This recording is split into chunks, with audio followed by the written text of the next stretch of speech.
নমস্কাৰ বন্ধু-বান্ধৱীসকল, আমি ফৌজি চেনেলত আপোনাক স্বাগতম। আজিৰ প্ৰথম প্ৰশ্নটো হ'ল ডক্টৰ ভৱেন্দ্ৰনাথ শইকীয়াই কোন চনত চলচ্চিত্ৰৰ বাবে আৰু কিমান চনত শ্ৰেষ্ঠ নাট্যলিপিৰ ৰাষ্ট্ৰীয় পুৰস্কাৰ লাভ কৰিছিল? উত্তৰটো হ'ব 1986 চনত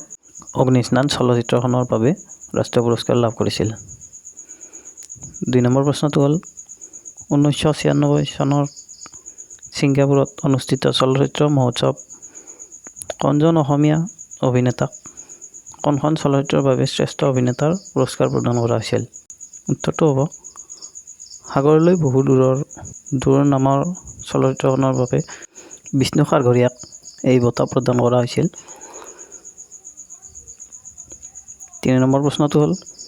অসমত কিমান চনত দূৰদৰ্শন সেৱা ব্যৱস্থা কাৰ্যকৰী কৰা হৈছিল? উত্তৰটো হ'ব 1982 চনত 19 নৱেম্বৰত যেতিয়া দিল্লীত এছিয়া গেমছ অনুষ্ঠিত হৈছিল তেতিয়া এই দূৰদৰ্শন সেৱা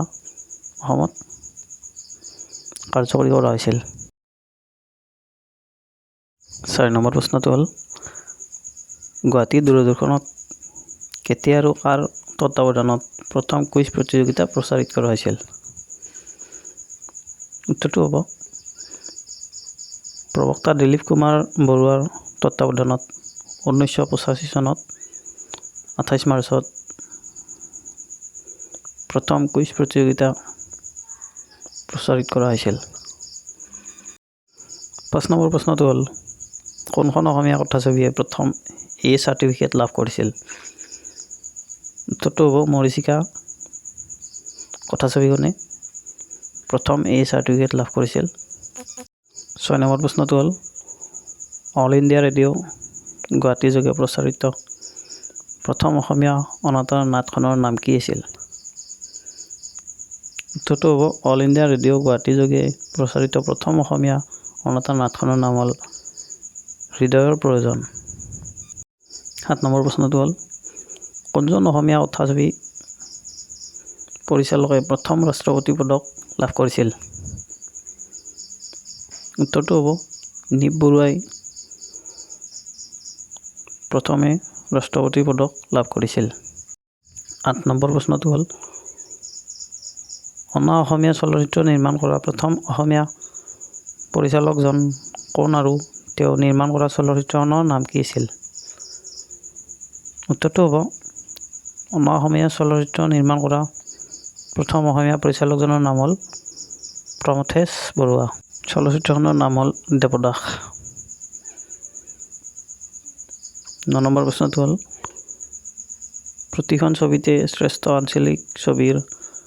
ৰাষ্ট্ৰীয় ৰজত কমল বঁটা লাভ কৰা ছবি নিৰ্মাতাগৰাকী কোন আছিল? উত্তৰটো হ'ব ভৱেন্দ্ৰনাথ শইকীয়াই শ্ৰেষ্ঠ আঞ্চলিক ছবিৰ ৰাষ্ট্ৰীয় ৰজত কমল বঁটা লাভ কৰিছিল। 10 নম্বৰ প্ৰশ্নটো হ'ল 1992 চনত ডক্টৰ ভূপেন হাজৰিকাই কোনখন চলচ্চিত্ৰৰ বাবে শ্ৰেষ্ঠ সংগীত পৰিচালকৰ বঁটা লাভ কৰিছিল? উত্তৰটো হ'ব 1992 চনত ডক্টৰ ভূপেন হাজৰিকাই ৰুদালি নামৰ চলচ্চিত্ৰখনৰ বাবে শ্ৰেষ্ঠ সংগীত পৰিচালকৰ বঁটা লাভ কৰিছিল। 11 নম্বৰ প্ৰশ্নটো হ'ল 1959 চনত বাৰ্ণিল চলচ্চিত্ৰ মহোৎসৱ অংশগ্ৰহণ কৰি শ্ৰেষ্ঠ অভিনেত্ৰীৰ বঁটা লাভ কৰা অসমীয়া অভিনেত্ৰীগৰাকী কোন আছিল? উত্তৰটো হ'ব 1959 চনত বাৰ্ণিল চলচ্চিত্ৰ মহোৎসৱত অংশগ্ৰহণ কৰি শ্ৰেষ্ঠ অভিনেত্ৰী বঁটা লাভ কৰা অসমীয়া অভিনেত্ৰীগৰাকী হ'ল জ্ঞানোদ্য কাকতি। 12 নম্বৰ প্ৰশ্নটো হ'ল শেষৰ কাপুৰ নিৰ্মাতা চলচ্চিত্ৰ বেণ্ডিট কুইন অভিনয় কৰা আৰু 1997 চনৰ ফিল্মফেয়াৰ চলচ্চিত্ৰ মহোৎসৱত শ্ৰেষ্ঠ আত্মপ্ৰকাশ অভিনেত্ৰীৰ বঁটা লাভ কৰা অসমীয়া অভিনেত্ৰীগৰাকী কোন আছিল? উত্তৰটো হ'ব সীমা বিশ্বাস। 13 নম্বৰ প্ৰশ্নটো হ'ল ৰাজ্যখনৰ সবাতোকৈ প্ৰসিদ্ধ আৰু ঐতিহ্যময় থিয়েটাৰ গৃহ বেন ষ্টেজ ক'ত অৱস্থিত? উত্তৰটো হ'ব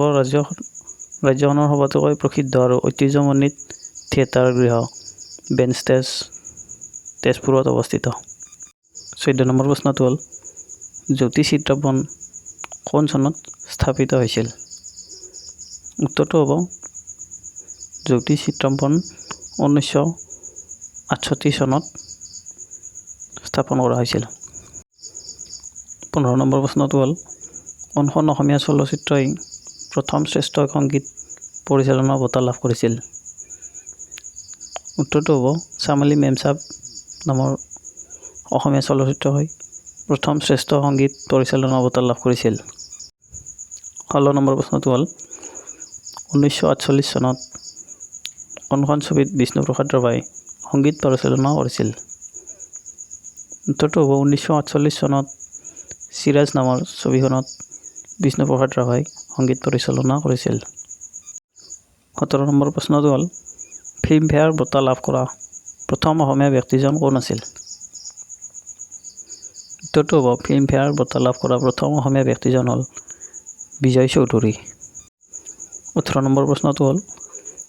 1955 চনত প্ৰথম ৰাষ্ট্ৰীয় আঞ্চলিক বঁটা লাভ কৰা চলচ্চিত্ৰখন কি আছিল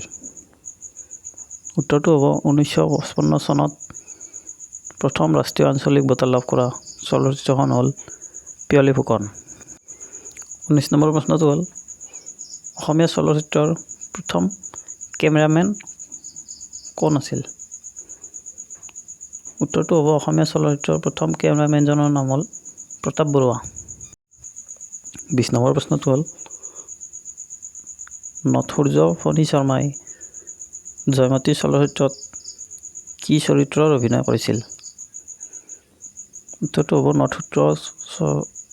নথসূৰ্য ফণী শৰ্মাই জয়মতী চলচ্চিত্ৰত চাওদাং বৰুৱাৰ চৰিত্ৰৰ অভিনয় কৰিছিল 21 নম্বৰ প্ৰশ্নটো হ'ল ডক্টৰ ভূপেন হাজৰিকাৰ প্ৰথম বঙালী ছবিখন নাম কি আছিল উত্তৰটো হ'ব ডক্টৰ ভূপেন হাজৰিকাৰ প্ৰথম বঙালী ছবিখনৰ নাম হ'ল মাহৰ বন্ধুৰে 22 নম্বৰ প্ৰশ্নটো হ'ল জ্যোতিপ্ৰসাদ আগৰৱালাই প্ৰতিষ্ঠা কৰা প্ৰথম চলচ্চিত্ৰ ষ্টুডিঅ'টোৰ নাম কি উত্তৰটো হ'ব জ্যোতিপ্ৰসাদ আগৰৱালাই প্ৰতিষ্ঠা কৰা প্ৰথম চলচ্চিত্ৰ ষ্টুডিঅ'টোৰ নাম হ'ল জয়মতী 23 নম্বৰ প্ৰশ্নটো হ'ল প্ৰথম অসমীয়া চলচ্চিত্ৰ অভিনেত্ৰী কোন আছিল উত্তৰটো হ'ব প্ৰথম অসমীয়া চলচ্চিত্ৰ অভিনেত্ৰী হ'ল আইদেউ সন্দিকৈ 24 নম্বৰ প্ৰশ্নটো হ'ল প্ৰথম অসমীয়া হাস্য ৰসাত্মক চলচ্চিত্ৰখনৰ নাম কি আছিল উত্তৰটো হ'ব প্ৰথম অসমীয়া হাস্য ৰসাত্মক চলচ্চিত্ৰখন হ'ল ইটো সিটো বহুতো 25 নম্বৰ প্ৰশ্নটো হ'ল অসমীয়া চলচ্চিত্ৰৰ প্ৰথম পৰিচালক কোন উত্তৰটো হ'ব অসমীয়া চলচ্চিত্ৰৰ প্ৰথম পৰিচালক আছিল প্ৰমথেশ বৰুৱা 26 নম্বৰ প্ৰশ্নটো হ'ল জাহ্নু বৰুৱাৰ দ্বাৰা পৰিচালিত কোনখন চলচ্চিত্ৰই 2002 চনত শ্ৰেষ্ঠ আঞ্চলিক ভাষাৰ ৰাষ্ট্ৰীয় চলচ্চিত্ৰ বঁটা লাভ কৰিছিল উত্তৰটো হ'ব জাহ্নু বৰুৱাৰ দ্বাৰা পৰিচালিত মণিকাৰ ৰামধেনু চলচ্চিত্ৰখনে 2002 চনত শ্ৰেষ্ঠ আঞ্চলিক ভাষাৰ ৰাষ্ট্ৰীয় বঁটা লাভ কৰিছিল 27 নম্বৰ প্ৰশ্নটো হ'ল প্ৰথম অসমীয়া শিশু চলচ্চিত্ৰখনৰ নাম কি আছিল উত্তৰটো হ'ব প্ৰথম অসমীয়া শিশু চলচ্চিত্ৰখনৰ নাম হ'ল অবুজ বেদনা 28 নম্বৰ প্ৰশ্নটো হ'ল অসমীয়া ভাষাৰ প্ৰথম চলচ্চিত্ৰখনৰ নাম কি উত্তৰটো হ'ব অসমীয়া ভাষাৰ প্ৰথম চলচ্চিত্ৰখনৰ নাম হ'ল জয়মতী 29 নম্বৰ প্ৰশ্নটো হ'ল প্ৰথম অসমীয়া সংগীত পৰিচালিকা কোন আছিল উত্তৰটো হ'ব প্ৰথম অসমীয়া সংগীত পৰিচালিকাজনৰ নাম হ'ল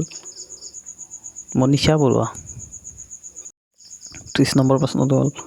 প্ৰথম অসমীয়া গ্ৰামোফোন ৰেকৰ্ডৰ শিল্পীজনৰ নাম কি আছিল উত্তৰটো হ'ব প্ৰথম অসমীয়া গ্ৰামোফোন ৰেকৰ্ডৰ শিল্পীজনৰ নাম হ'ল প্ৰফুল্ল চন্দ্ৰ বৰুৱা যদি আপুনি অসম পুলিচৰ ৰিটেন এক্সামৰ কাৰণে কিতাপ কিনিম বুলি ভাবি আছে মই আপোনাক 5খন কিতাপ ৰিকমেণ্ড কৰিব বিচাৰিছোঁ যাৰ লিংকবোৰ মই ডিছক্ৰিপশ্যন বক্সত দি দিম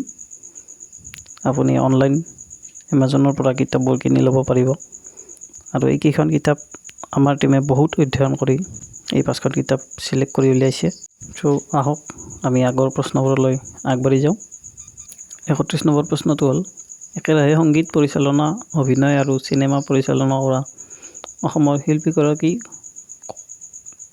কোন আছিল উত্তৰটো হ'ব একেৰাহে সংগীত পৰিচালনা অভিনয় আৰু সিনেমা পৰিচালনা কৰা অসমৰ শিল্পীগৰাকী হ'ল জুবিন গাৰ্গ যাৰ নাম সকলোৰে মুখে মুখে শুনা যায় 32 নম্বৰ প্ৰশ্নটো হ'ল অসমৰ থিয়েটাৰৰ পুৰণি কালত প্ৰচলিত মূল ভেটি দুটা কি উত্তৰটো হ'ল অসমৰ থিয়েটাৰৰ পুৰণি কালত প্ৰচলিত মূল ভেটি দুটা হ'ল ওজাপালি আৰু পুতলা নাচ 33 নম্বৰ প্ৰশ্নটো হ'ল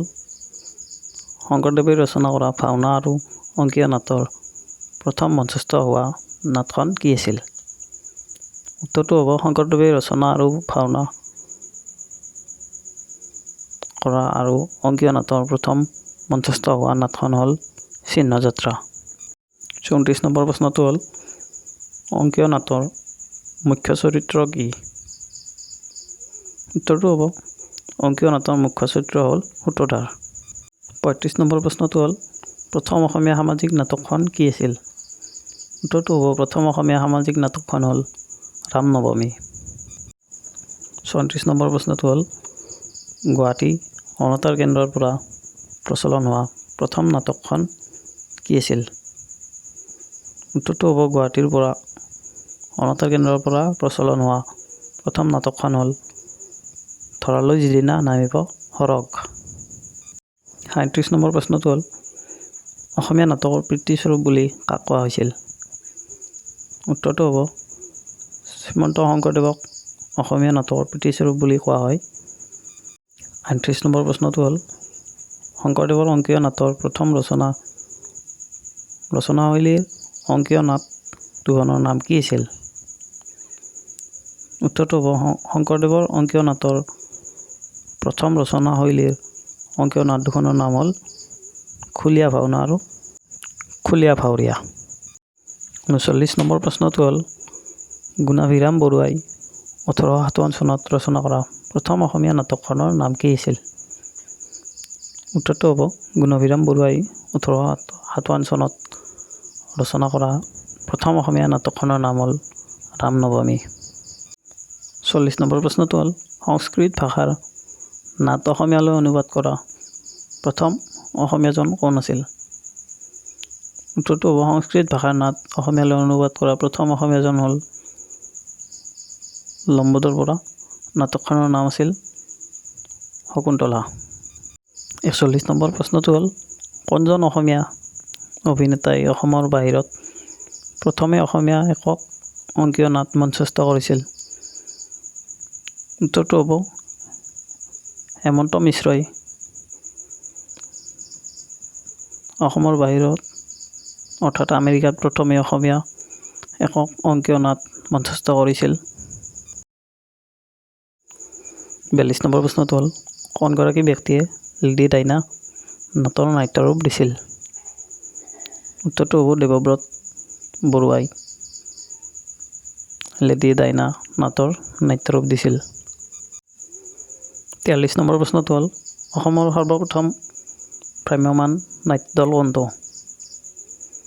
উত্তৰটো হ'ব নটৰাজ থিয়েটাৰ অসমৰ প্ৰথম ভ্ৰাম্যমাণ নাট্যদল বন্ধু বান্ধৱীসকল যদি আপুনি এতিয়ালৈকে ভিডিঅ'টো চাইছে তেনেহ'লে ভিডিঅ'টো লাইক কৰি দিব আপোনাৰ পৰিয়ালৰ সদস্য আৰু বন্ধু বান্ধৱীৰ সৈতে ভিডিঅ'টো শ্বেয়াৰ কৰিব এনেধৰণৰ ভিডিঅ' আগলৈ চাই থাকিবলৈ চেনেলটো ছাবস্ক্ৰাইব কৰিব আৰু লগতে ভিডিঅ' আপলোড কৰাৰ লগে লগে আপোনাক নটিফাই কৰিবলৈ কাষত থকা বেল আইকনটো অৰ্থাৎ ঘণ্টাটো বজাই দিব আহক আমি আগৰ প্ৰশ্নবোৰলৈ আগবাঢ়ি যাওঁ 46 নম্বৰ প্ৰশ্নটো হ'ল 1954 চনত দিল্লীত মঞ্চস্থ হোৱা জ্যোতিপ্ৰসাদ আগৰৱালাৰ কোনখন নাটে শ্ৰেষ্ঠ লোক নাটৰ সন্মান লাভ কৰে উত্তৰটো হ'ব 1954 চনত দিল্লীত মঞ্চস্থ হোৱা জ্যোতিপ্ৰসাদ আগৰৱালাৰ শোণিত কুঁৱৰী নাটখনে শ্ৰেষ্ঠ লোক নাটৰ সন্মান লাভ কৰিছিল 45 নম্বৰ প্ৰশ্নটো হ'ল অসমত নতুন পৰিচয় গঠিত হোৱা প্ৰথম ভ্ৰাম্যমাণ থিয়েটাৰখনৰ নাম কি? উত্তৰটো হ'ব অসমত নতুন পৰিচয় গঠিত হোৱা প্ৰথম ভ্ৰাম্যমাণ থিয়েটাৰখনৰ নাম হ'ল নটৰাজ থিয়েটাৰ